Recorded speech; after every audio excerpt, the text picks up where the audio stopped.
I do both fusible and finished. If I wanted them to be finished, it would be like for the quilt behind me. This particular quilt, there are no raw edges at all. In fact, I'd say the pieces were all prepared, gosh, in about 2 days, and then machine appliqued in 2 days. No raw edges. But I've recently crossed to the other side, and let me give you a sneak peek of a quilt that's going to be in the October issue of the Quilt Life. Just a sneak peek, okay? This was all fused. There are raw edges, and I have to say, had I had to prepared those grapes with all finished edges, the quilt would have never gotten done. I think there's like 850 something 3/4 inch circles on it, and thank goodness for my Applique quilt die system, because I could pop those babies out just like that. So anyways, that one I chose to do raw edges, and so let me tell you how I do raw edge stems. It's really very, very easy. First off, there are many different fusibles on the market, and I think my favorite is the Steam-A-Seam Light. I like it so much that I buy it in bulk. I mean, I buy a whole box, so it does expire, but I go through this stuff so fast that it hasn't happened to me yet. But what I like about it is that you can cut things and you can position them on your design wall on your quilt top, and then until you press, and they'll stay up, they won't all go flying off without pins, and then until you fuse it, it's not permanent, so it gives you the ability to work on your design wall and get it just right. Now when you're doing stems, basically you have two considerations. If it's a straight stem like the block we're working on, the Sue Garman block like this, I don't care if it's cut on the bias or not. If it is a curvy stem, well, then I do want to take the Steam-A-Seam and put it on the bias of the fabric. And it's amazing because you can get some push and give with that sort of thing. So what I've done here is I've cut straight a grain, because that's not the one we're working on. We're not doing curves.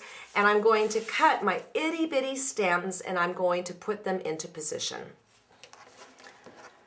If my ruler doesn't slip, let me turn this upside down, they will be absolutely perfect. And so, Miss Sue Garman, I can get my stems as skinny and as perfect as yours. Although I think you need to know, I think Sue does a lot of hers needle turn. Unbelievable workmanship. But if I'm going to finish this in my lifetime, I got to get with the program here. I'm going to get this out of the way. I don't like to overcut something because sometimes it makes the ruler slip. Just a little bit less than 1/4 inch. Nice. Now I just want to check and make sure that this is the right size. Yes, uh-oh, look, it falls short. That's not good. So what I'll do is I will cut it in the middle and scoot it out. So let's position this back on top and get this so that the lines are going exactly corner to corner.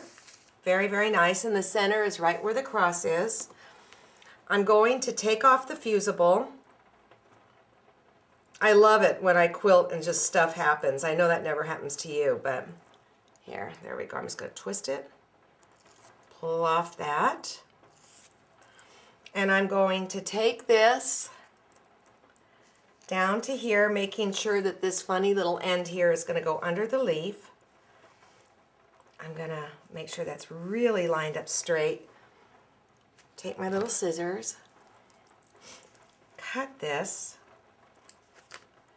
and then go down here and make sure that's in there. And if you want, you can even take your ruler to make sure that it is really super lined up. And it's kind of lined up. You know, I always start with the, like, I talk tough, like a tough sailor, but the truth of the matter is, Now, one other little tip I want to share with you with fusibles. My reel iron is a very expensive iron, and I don't want to get fusible junk on the plate of it.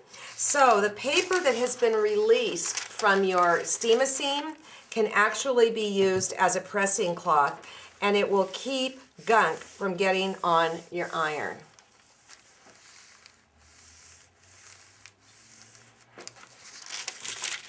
There you go. Now I just have to do those two. Then I think it's time for the leaves, which I just love doing, especially the new way I've got it going on. You're gonna like it.